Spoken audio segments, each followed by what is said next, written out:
সংবাদ সবাইকে স্বাগত জানাচ্ছি। আমি ফিরোজ তোহা। শুরুতেই সংবাদ শিরোনাম জানিয়ে দেব এই মুহূর্তে হাতে পাওয়া সর্বশেষ গুরুত্বপূর্ণ আপডেট বাংলা সংবাদ। শুরুতেই থাকছে গণঅভ্যুত্থানে নিহত অজ্ঞাত ৬ মরদেহের সন্ধান। জুলাই গণঅভ্যুত্থানে নিহত অজ্ঞাত ৬ মরদেহের সন্ধান পাওয়া গেছে। জুলাই গণঅভ্যুত্থান বিষয়ক বিশেষ সেল বিষয়টি জানিয়েছে। শুক্রবার ঢাকা মেডিকেল কলেজ হাসপাতালের সামনে সংবাদ সম্মেলনে এ তথ্য জানায় তারা। এবারে জানাবো আমাদের যুদ্ধের দ্বিতীয় পর্বের যাত্রা শুরু হয়েছে সার্জিস।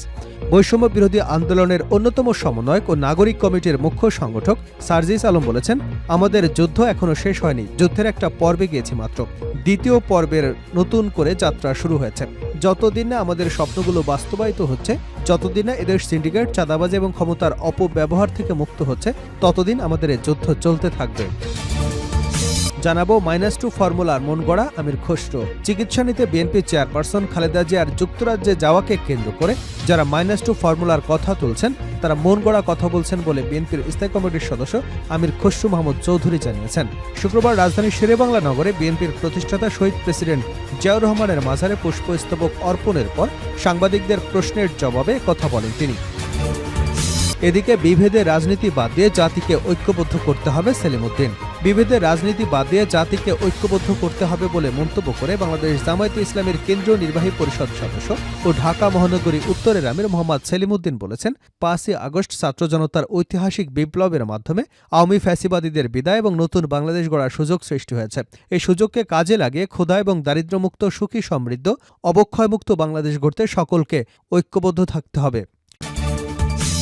এবারে থাকছে এক ট্রলারে মিলল 195 মন ইলিশ। পটুয়াখালীর কুয়াকাটায় আলিপুর মৎস্য বন্দরে 195 মন ইলিশ নিয়ে ঘাটে এসেছে একটি মাছ ধরার ট্রলার।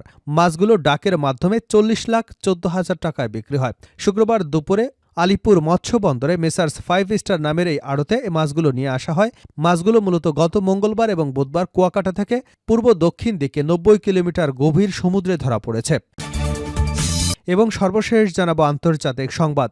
যুক্তরাষ্ট্রে দাবানল থামেনি উদ্বিগ্ন বাইডেন। যুক্তরাষ্ট্রে দাবানল থামেনি উদ্বিগ্ন বাইডেন। ক্যালিফোর্নিয়ার দাবানল জ্বলছেই। কংগ্রেসের সাহায্য চাইছেন জো বাইডেন। রোম ও ভ্যাটিকান সফর বাতিল করেছেন তিনি।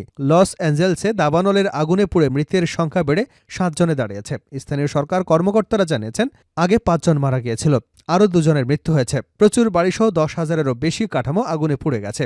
সবচেয়ে বেশি কাঠামো পুড়েছে এলিস্যাডে।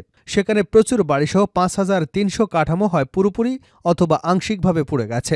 ইটনে পুড়েছে 5,000 কাঠামো। এতক্ষণ শিরোনাম শুনছিলেন, এবার বিস্তারিত।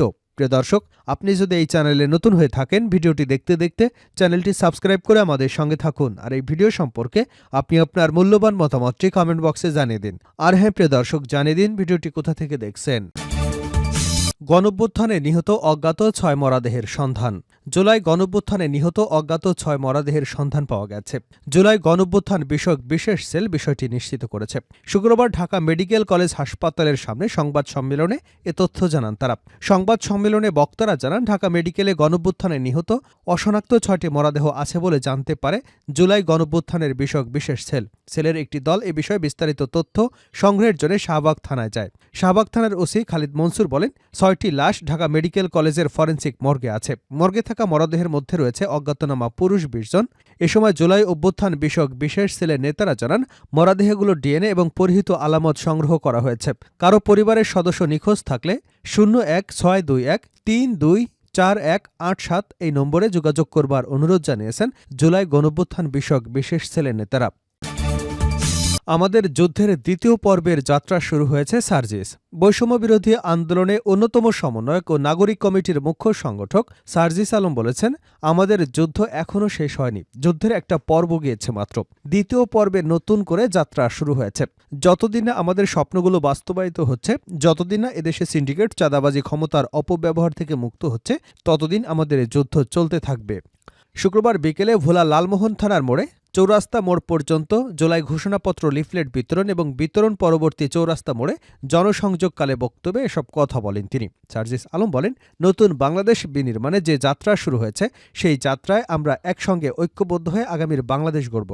আমরা বিশ্বাস করি, আমরা এই তরুণ প্রজন্ম যদি ঐক্যবদ্ধ থাকি, এই স্পিড যদি থাকে, তাহলে এই ধাক্কায় আজকে 500 তরুণ ওই তথাকথিত 50,000 রাজনীতিবিদকে প্রতিহত করতে পারবে।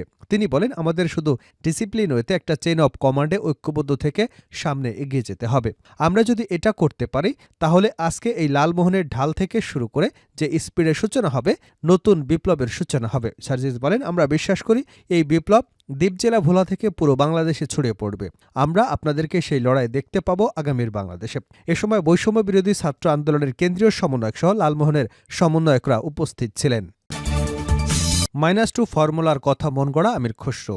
চিকিৎসার নিতে বিএনপি চেয়ারপারসন বেগম খালেদা জিয়ার যুক্তরাজ্যে যাওয়াকে কেন্দ্র করে যারা -2 ফর্মুলার কথা তুলছেন তারা মন গড়া বক্তব্য দিচ্ছেন বলে অভিযোগ করেছেন বিএনপির স্থায়ী কমিটির সদস্য আমির খসরু মাহমুদ চৌধুরী।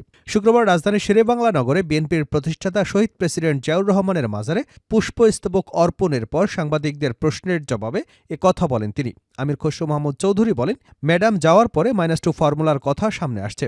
কেউ যদি মনে মনে মন গড়া কথা বলে সেটা তাদের সমস্যা। ওইটা এরশাদ পারে নাই, ওইটা 1-11 সরকার পারে নাই, আর এখন তো বিএনপি তার চেয়ে অনেক বেশি শক্তিশালী দল। বিএনপি নিজেকে একটি সবচেয়ে বেশি শক্তিশালী দলে পরিণত হয়েছে। সুতরাং এই সমস্ত মনগড়া কথার উত্তর দেবার আমি প্রয়োজন মনে করি না।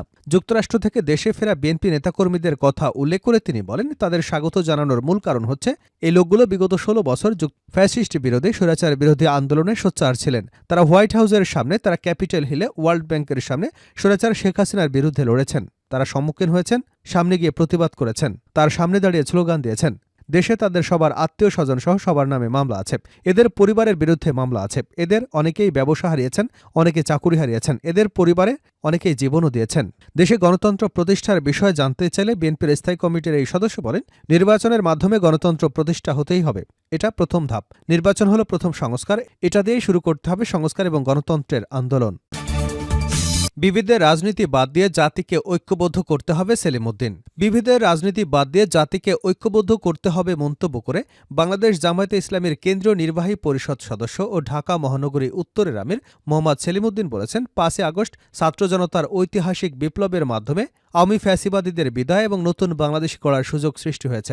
এই সুযোগকে কাজে লাগিয়ে ক্ষুধা এবং দারিদ্র্যমুক্ত, সুখী, সমৃদ্ধ, অবক্ষয়মুক্ত বাংলাদেশ গড়তে সকলকে ঐক্যবদ্ধ থাকতে হবে। শুক্রবার বিকাল ৩টায় রাজধানীর উত্তরায় ৭ নম্বর সেক্টরে শহীদ মুগ্ধ মঞ্চে উত্তরা পশ্চিম থানা জামায়াত আয়োজিত এক সহযোগী সদস্য সম্মেলনে প্রধান অতিথির বক্তব্যে তিনি এসব কথা বলেন। এ সময় থানা আমির মাজহারুল ইসলামের সভাপতিত্বে এবং সেক্রেটারি ফিরোজ আলমের পরিচালনায় সম্মেলনে বিশেষ অতিথির বক্তব্য দেন ঢাকা মহানগরী উত্তরের নায়েবে আমির ইঞ্জিনিয়ার গোলাম মোস্তফা, কেন্দ্রীয় মজলিসের শুরা সদস্য জামাল উদ্দিন এবং মৌলানা মহিবুল্লাহ। এছাড়া আরও বক্তব্য দেন ঢাকা মহানগরী উত্তরের মজলিসের শুরা সদস্য মাহবুবুল আলম, অ্যাডভোকেট ইব্রাহিম খলিল, সাবেক ঢাকা মহানগরী উত্তরের শিবিরের সাবেক সভাপতি ব্যারিস্টার আব্দুর রহমান প্রমুখ। সেলিম উদ্দিন বলেন, ফ্যাসিবাদীদের পতন হলেও তারা অন্তর্বর্তী সরকারকে ব্যর্থ করবার জন্য উঠে পড়ে লেগেছে। এসব ষড়যন্ত্রে সরকারকে ভয় পেলে চলবে না, বরং পতিত স্বৈরাচারের ষড়যন্ত্র মোকাবেলায় ঐক্যবদ্ধভাবে ঐতিহাসিক ও বলিষ্ঠ ভূমিকা পালন করতে হবে। সরকারের প্রধান দায়িত্ব হল জনমনে স্বস্তি ফিরিয়ে আনা। তাদেরকে দেশের আইনশৃঙ্খলা পরিস্থিতির উপর বিশেষভাবে নজর দিতে হবে। দ্রব্যমূল্য সাধারণ মানুষের ক্রয় ক্ষমতার মধ্যে আনাকে অগ্রাধিকার দিতে হবে। তিনি বলেন, যারা আগামীতে ক্ষমতায় যেতে চান তাদেরকে বক্তব্য দেওয়ার ক্ষেত্রে দায়িত্বশীল এবং সতর্কতা অবলম্বন করতে হবে। এমন কথা বলা যাবে না যাতে জনগণ ফ্যাসিবাদীদের দোসর মনে করে। তিনি বিভেদের রাজনীতি পরিহার করে জাতিকে ঐক্যবদ্ধ থেকে সকলের দায়িত্বশীল ভূমিকা পালনের আহ্বান জানান।